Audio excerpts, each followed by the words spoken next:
तो चलिए इस पर गहराई से विचार करते हैं। आज हमारे सामने विश्व इतिहास का एक बहुत ही दिलचस्प दौर है। हाँ, 1919 से 1933 के बीच का समय। बिल्कुल। ये वो साल थे जो पहले विश्व युद्ध की भयानक तबाही के बाद और दूसरे विश्व युद्ध के आने वाले तूफान से ठीक पहले आए थे। एक तरह की खामोशी, तूफान से पहले वाली। सही कहा। आज हमारे हाथ जो सोर्स मटेरियल लगा है वो इतिहास की एक किताब के कुछ पन्ने हैं, और ये पन्ने उस दौर की कहानी बताते हैं जब दुनिया एक नाजुक सी शांति की डोर को पकड़ने की कोशिश कर रही थी। और हमारा मकसद इन स्रोतों के जरिए यही समझना है कि शांति स्थापित करने की ये कोशिशें आखिर नाकाम क्यों हुई।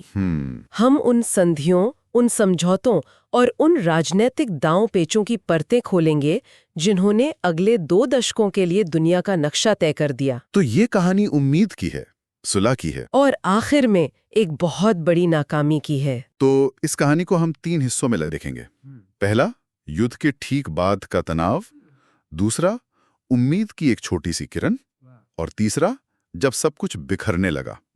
तो चलिए 1919 से शुरू करते हैं। चलिए। तो पहला विश्व युद्ध खत्म हो चुका है, बंदूकें शांत हैं, लेकिन हवा में शांति नहीं है। खासकर फ्रांस और जर्मनी के बीच मतलब जबरदस्त कड़वाहट है। ऐसा क्यों था? देखिए, ये सारा मामला असल में वर्साई की संधि से ही शुरू हुआ था। फ्रांस को देखिए। उसे डर था। हाँ, उसे एक और हमले का डर था। इसलिए शांति समझौते में उसका रवैया बहुत सख्त था। वो जर्मनी को आर्थिक और सैन्य रूप से इतना पंगु बना देना चाहता था कि वो फिर कभी सर न उठा सके। और इसी सख्ती का एक बहुत बड़ा नतीजा हमें 1923 में देखने को मिला, जब फ्रांसीसी सेना ने जर्मनी के रूर इलाके पर ही कब्जा कर लिया। ये तो बहुत ही बड़ा कदम था। हाँ, क्योंकि जर्मनी 1922 तक हर जाने की किश्तें नहीं चुका पा रहा था।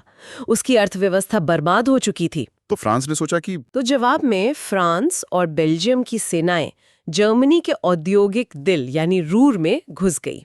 उनका प्लान था कि अगर जर्मनी पैसा नहीं दे सकता तो हम उसका कोयला और स्टील उठाकर ले जाएंगे। लेकिन इसका असर तो उल्टा हो गया। बिल्कुल उल्टा हुआ। जर्मन सरकार ने वहां के मजदूरों से कहा कि वे निष्क्रिय प्रतिरोध करें, मतलब काम करना बंद कर दे, हड़ताल पर चले जाएं। हाँ, और इन हड़ताली मजदूरों को तनख्वाह देने के लिए जर्मन सरकार ने अंधाधुंध नोट छापने शुरू कर दिए।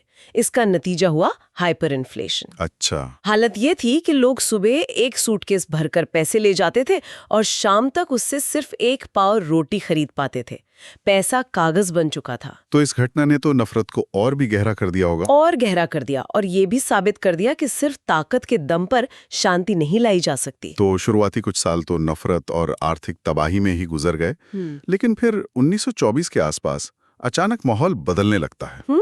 ऐसा लगता है जैसे सहयोग और आशा की बातें होने लगी। ये बदलाव आया कैसे? इस बदलाव के पीछे सबसे बड़ा कारण था आर्थिक स्थिरता।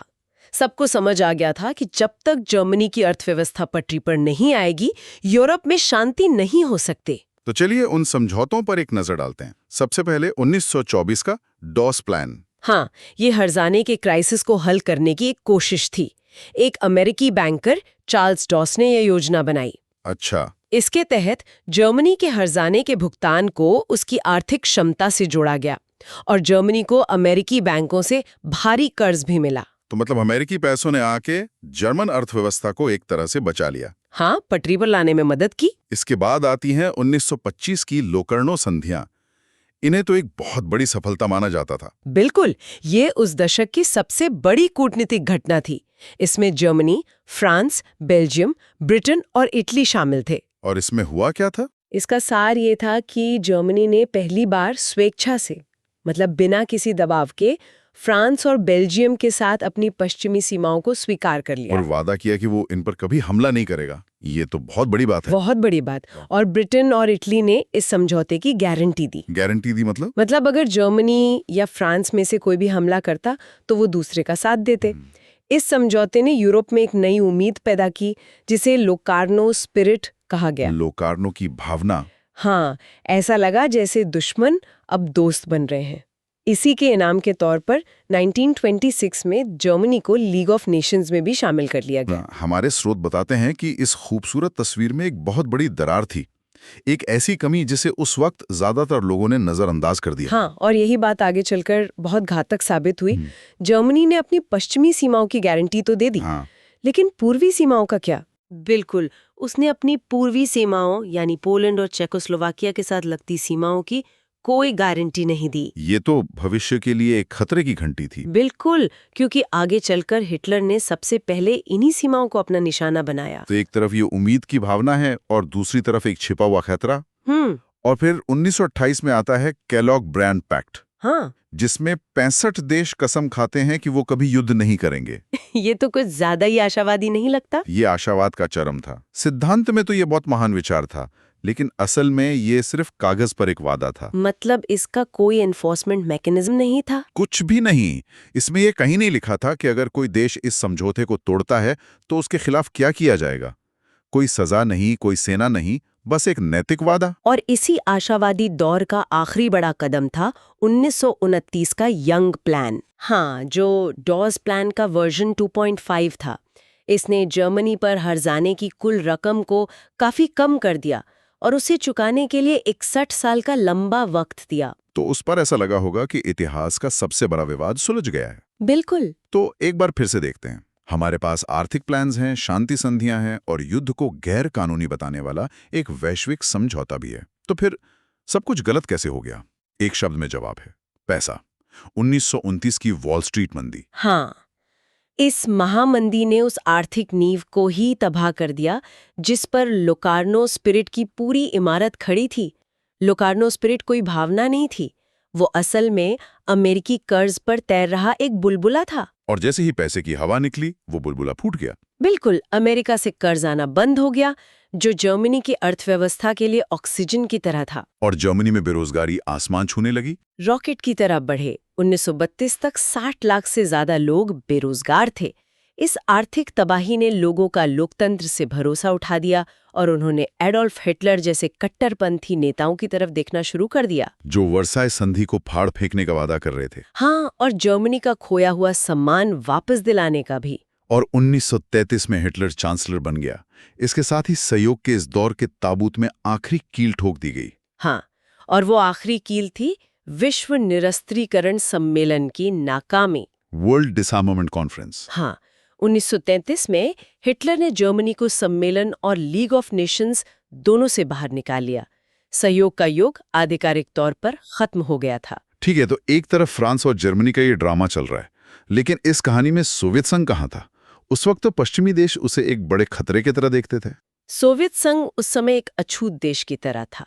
1917 की बोल्शेविक क्रांति के बाद पश्चिमी देश साम्यवाद के फैलने से बहुत डरते थे, खासकर ब्रिटेन। हाँ, ब्रिटेन के साथ तो इसके रिश्ते किसी रोलर कोस्टर की तरह थे। कभी व्यापार समझौता होता तो अगले ही पल ब्रिटेन ये आरोप लगाकर रिश्ते तोड़ देता कि सोवियत संघ भारत में क्रांति भड़का रहा है। लेकिन जर्मनी के साथ उसका रिश्ता कुछ अलग था, है ना? हाँ, जर्मनी के साथ उसका रिश्ता बहुत दिलचस्प था। ये दोनों उस समय के अंतर्राष्ट्रीय अछूत थे। सही बात है। एक को वर्साई की संधि के ने अलग थलग कर दिया था और दूसरे को उसकी कम्युनिस्ट विचारधारा ने।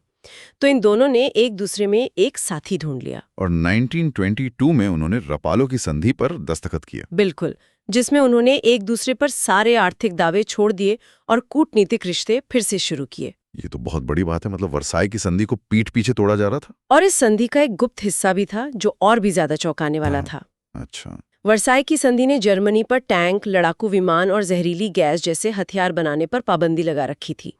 इस गुप्त समझौते के तहत जर्मनी ने सोवियत संघ की जमीन पर इन हथियारों को बनाना और उनका परीक्षण करना शुरू कर दिया। बदले में जर्मन अफसर सोवियत सेना को ट्रेनिंग देते थे। तो इस गुप्त सहयोग ने तो पश्चिमी देशों की नींद उड़ा दी होगी, खासकर फ्रांस की। और अब आते हैं अमेरिका पर। वो युद्ध के बाद दुनिया की सबसे बड़ी आर्थिक ताकत था, लेकिन ऐसा लगता है जैसे वो इस सबसे दूर रहना चाहता था। उसकी क्या कहानी थी? अमेरिका की कहानी विरोधाभासों से भरी है। राजनीतिक तौर पर वो अलगाववाद की नीति अपना रहा था, आइसोलेशनिज्म। या अमेरिकी लोग पहले विश्व युद्ध का खामियाजा भुगत चुके थे और अब यूरोप के पचड़ों में नहीं पड़ना चाहते थे। इसी वजह से अमेरिकी सीनेट ने वर्साई की संधि को ही खारिज कर दिया था। और अपने ही राष्ट्रपति वुडरो विल्सन के सपने लीग ऑफ नेशंस में शामिल होने से भी इनकार कर दिया। बिल्कुल। तो वो एक तरह से दुनिया का बैंकर बनना चाहता था, लेकिन दुनिया का पुलिस वाला नहीं। अमेरिकी पैसे की ही उपज थे, लेकिन राजनीतिक जिम्मेदारियों से वो भाग रहा था।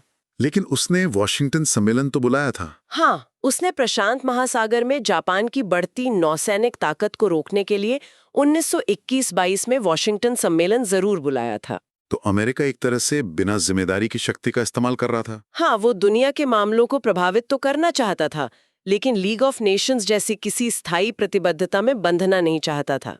तो हमने युद्ध के बाद की नफरत से लेकर सहयोग की एक छोटी सी उम्मीद भरी खिड़की और फिर महामंदी के कारण वापस उसी अंधेरे में फिसलने तक का एक लंबा सफर तय किया। यहाँ सबसे महत्वपूर्ण बात यह है कि ये शांति कितनी खोखली और नाजुक थी। जैसा कि हमारे स्रोत बताते हैं, लोकानो स्पिरिट असल में आर्थिक समृद्धि पर टिकी थी।